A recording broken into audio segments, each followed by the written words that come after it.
नमस्कार, स्वागत है आपका हमारी खास पेशकश में। मैं हूं विवेक मित्तल और इस समय देखें तो एफआईज और डीआईज का डेटा सबसे इंपॉर्टेंट हो जाता है मार्केट में जब हम चुनावी महीने में रहते हैं। और एफआईज लगातार बिकवाली कर रहे हैं इंडियन मार्केट्स में, वहीं अगर देखें तो डीआईज खरीदारी कर रहे हैं। मई महीने में अभी तक एफआईज ने 37,500 करोड़ रुपए की सेलिंग की है, लेकिन इस डेटा को इग्नोर इसलिए नहीं कर सकते क्योंकि किन सेक्टर्स में एफआईज ने बिकवाली की है ये जानना बहुत इंपॉर्टेंट हो जाता है। और कहाँ पर जो भी चुनिंदा उन्होंने खरीदारी की है, किन सेक्टर्स में की है, वो भी आपकी स्क्रीन पर हैं। अगर हम देखें तो कंज्यूमर सर्विसेज में एफआईज ने मई में 1 मई से लेकर 15 मई तक का ये डेटा है, इसमें 733 करोड़ रुपए की एफआईज ने खरीदारी की है। कैपिटल गुड्स सेक्टर में कंपनीज के रिजल्ट्स भी हमने काफ़ी अच्छे आते हुए देखे थे। वहाँ पर एबीबी जैसी कंपनीज में एक शानदार सर्ज आता हुआ दिखाई दिया। 376 करोड़ रुपए की मामूली बाइंग है एफआईज के लिहाज से, लेकिन कहीं ना कहीं सेलिंग नहीं है, ये इंपॉर्टेंट है।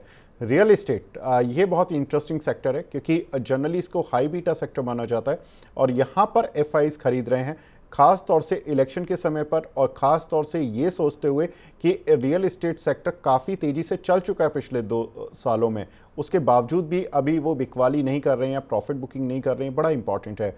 साथ ही एक डिफेंसिव सेक्टर जिसको हम मानते हैं वो है हेल्थ केयर सेक्टर, जहां पर कि एफआईज ने मामूली खरीदारी की है।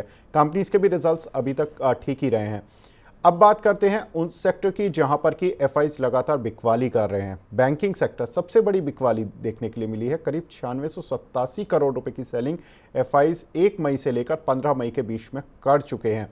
तो बैंकिंग सेक्टर में ऐसा क्या हो रहा है जो कि एफआईज शायद कंफर्टेबल नहीं हो पा रहे हैं? एक जो हमने कारण जानने की कोशिश की वो यही था कि थोड़ा सा वैल्यूएशन डिस्कम्फर्ट उन्हें देखने के लिए मिल रहा है। 2 कि जब इलेक्शन का समय होता है और अगर कोई भी सेलिंग होती है तो सबसे पहले बैंकिंग से ही शुरुआत होती है, तो इसलिए उन्होंने शायद शुरुआत पहले ही कर दी है। आईटी सेक्टर, यहाँ पर भले ही ये इंडेक्स चलने की कोशिश कर रहा था, लेकिन यहाँ पर अभी भी सेलिंग देखने के लिए मिल रही है। उसका कारण ये माना जा रहा है कि आईटी कंपनीज के जो रिजल्ट्स आए उसमें ज़्यादातर कंपनीज की जो मैनेजमेंट कमेंट्री थी वो ये थी कि second half of this fiscal से ही उनको कुछ रिकवरी के साइन मिलेंगे। अभी फिलहाल पहला हाफ उन कंपनीज को ज़्यादा अच्छा नहीं लग रहा है।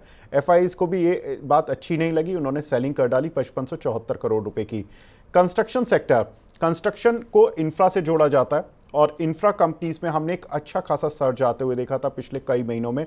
यहाँ पर भी एफआईज ने कुछ प्रॉफिट बुकिंग की है क्योंकि माना जाता है कि इलेक्शन ईयर में जनरली जो इंफ्रा कंपनीज होते हैं उनको काफ़ी अच्छे ऑर्डर्स मिलते हैं क्योंकि सरकार जो भी रूलिंग गवर्नमेंट होती है उस अपने एरिया में जो भी उनका प्रतिनिधि खड़ा होता है वो अपने प्रोजेक्ट्स को जल्दी से जल्दी पूरा कराने की कोशिश करता है और उस समय जो इंफ्रा स्पेंडिंग होती है सबसे ज़्यादा होती है। ज़्यादातर कंपनीज के रेवेन्यू टॉप आउट हो जाते हैं इलेक्शन के समय पर, तो इसीलिए यहाँ पर 3811 करोड़ रुपये की अब सेलिंग हो गई है। एफआईज थोड़े स्मार्ट रहते हैं, थोड़ा पहले ही सेलिंग करके चल रहे हैं।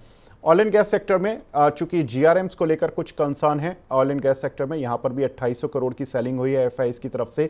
एफएमसीजी सेक्टर में 1158 करोड़ की सेलिंग देखने के लिए मिली। कारण कुछ ना कुछ वैल्यूएशन डिस्कम्फर्ट कह सकते हैं, लेकिन डीआईज काफ़ी अच्छा खरीदारी कर रहे हैं। तो ये एक ऐसा सेक्टर जहाँ पर कि एफआईज सेल कर रहे हैं और डीआईज काफ़ी कुछ बाय कर रहे हैं। साथ ही अगर देखें तो पावर सेक्टर, यहाँ पर भी एफआईज की सेलिंग ही देखने के लिए मिली है क्योंकि कारण है कि काफ़ी कुछ शेयर चल चुके थे तो उन्होंने थोड़ी बहुत अपनी प्रॉफिट बुकिंग की है। ऑटो सेक्टर का भी यही हाल है। ऑटो सेक्टर अभी तक बोले तो चुनाव के जितने भी फेसेस हुए हैं उसमें सबसे अच्छा परफॉर्म करने वाला ऑटो सेक्टर ही रहा है। यहाँ पर एफआईज की चूंकि हल्के हाथ की सेलिंग थी तो इससे ये पता लग जाता है कि जो डीआईज हैं वो कहीं ना कहीं एक हैवी बाइंग कर रहे हैं, जिसकी वजह से ऑटो सेक्टर की रफ्तार तेज है डिस्पाइट द फैक्ट कि एफआईज इस सेक्टर में सेल कर रहे हैं। तो कुल मिलाकर ये कह सकते हैं कि बड़ा इंटरेस्टिंग डेटा है और ये देखना होगा कि एफआईज क्या इलेक्शन के रिजल्ट्स के बाद भारतीय बाजार में दोबारा से निवेश की नीति को अपनाते हैं, और दूसरा कि वो कौन से सेक्टर्स होंगे जहां पर कि एफआईज खरीदारी करेंगे, कौन से सेक्टर्स होंगे जहां पर बिकवाली करेंगे। एफआईज का जो निवेश होता है वो लंबी अवधि का होता है, तो ये जो ट्रेंड्स होते हैं इनको देखकर आप अपनी निवेश की नीति बना सकते हैं। उम्मीद करते हैं ये वीडियो आपको पसंद भी आएगा। तो फिलहाल इस चर्चा को यहीं पर समाप्त करते हैं। नमस्कार।